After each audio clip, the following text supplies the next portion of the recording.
Welcome to today's Explainer. We're going on an incredible imaginary journey today, one that completely strips away those neon pop culture stereotypes of Japan we're all so used to.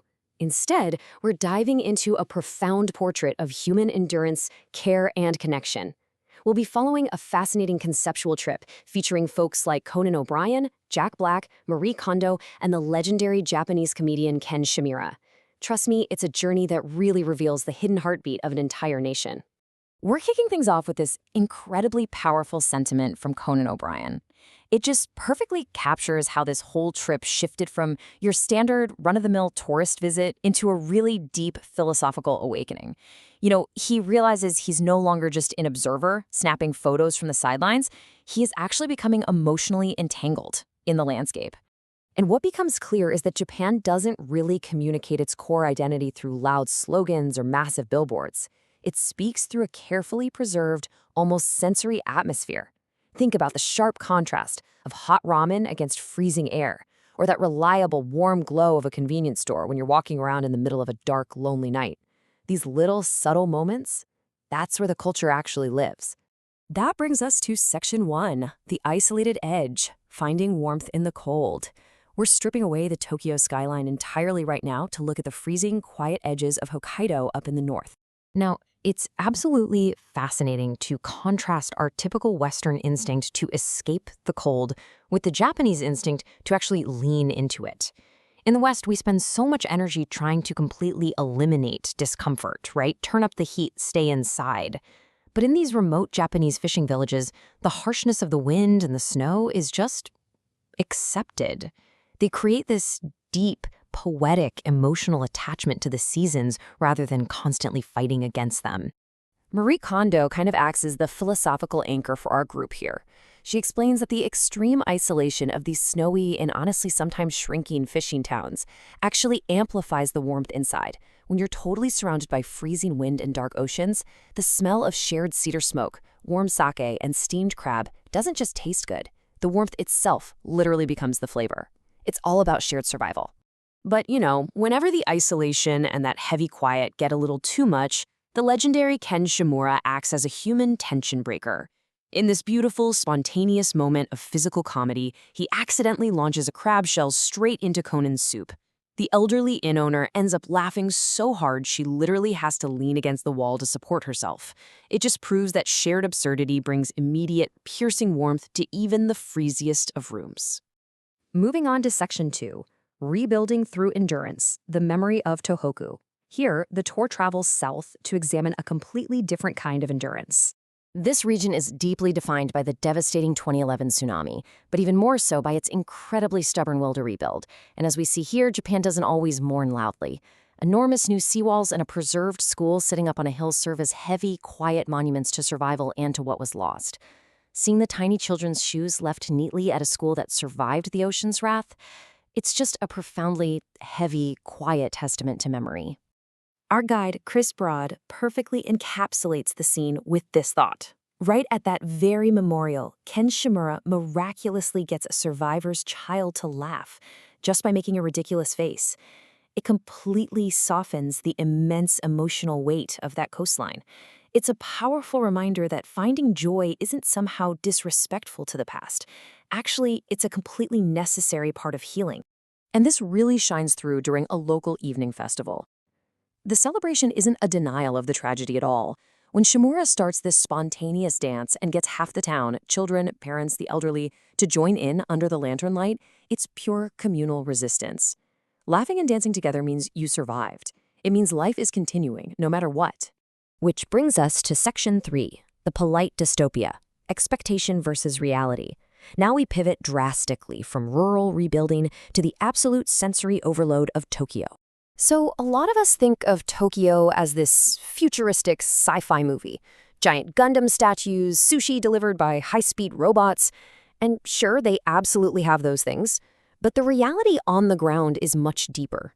Tokyo is basically an early version of the structural problems every dense society is eventually going to face. Extreme overwork, an aging population, and deep urban loneliness.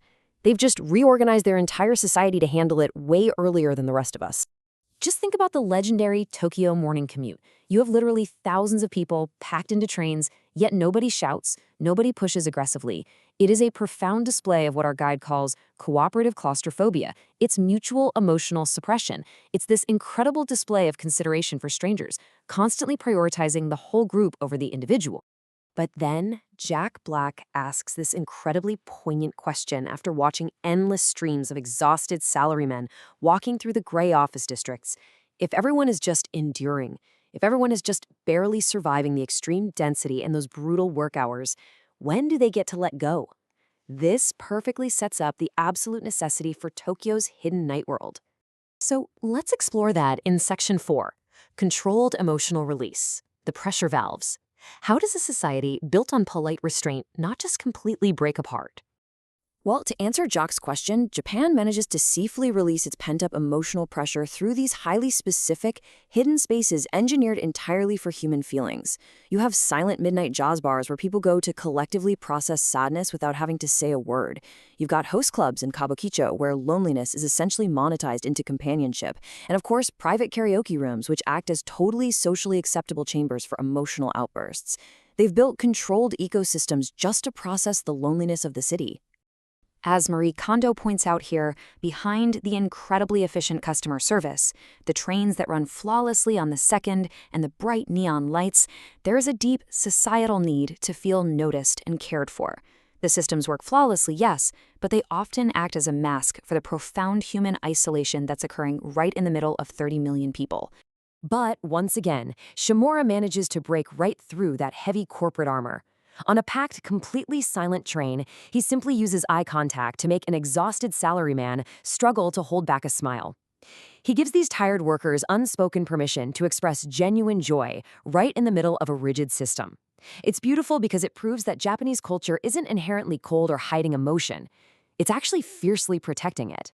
That leads us into our final stretch, Section 5, the final realization, leaving with feelings.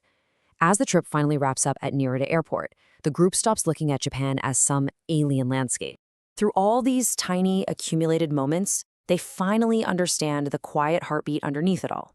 While Western cultures heavily prioritize loud, individual self-expression, Japan's ultimate lesson is awareness. It's the quiet, diligent awareness of the world and the people around you. It's noticing the changing seasons, respecting the absolute silence of a train car so you don't burden a stranger, and carefully preserving memories. The truth really clicks in those tiny, consistent moments. It's the elderly convenience store cashier remembering Ken Shimura's face at 2 a.m. and handing him a free snack. It's Shimura quietly gifting Conan a small toy robot just for remembering. You suddenly realize that Japan's meticulous and frankly sometimes overwhelming systems are actually a profound indirect form of societal care. They are trying very hard to not let people feel alone. So on the flight home, cruising above the clouds of the Pacific Ocean, the group builds up to this massive philosophical conclusion. Everyone has shared their deep thoughts on endurance and awareness.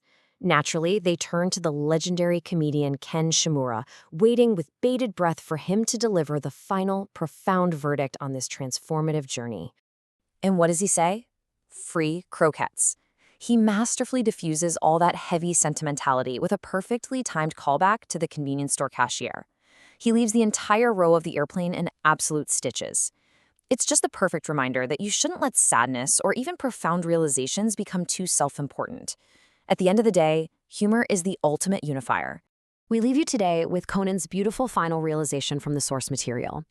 He wasn't leaving with absolute answers, but with feelings. And let's be honest, feelings tend to last much longer than answers anyway. So after walking from the snowy edges of Hokkaido to the neon pressure valves of Tokyo with us, look at your own daily commute, look at your own quiet moments, and ask yourself, what are you just enduring? And what are you actually feeling? Until next time, stay curious.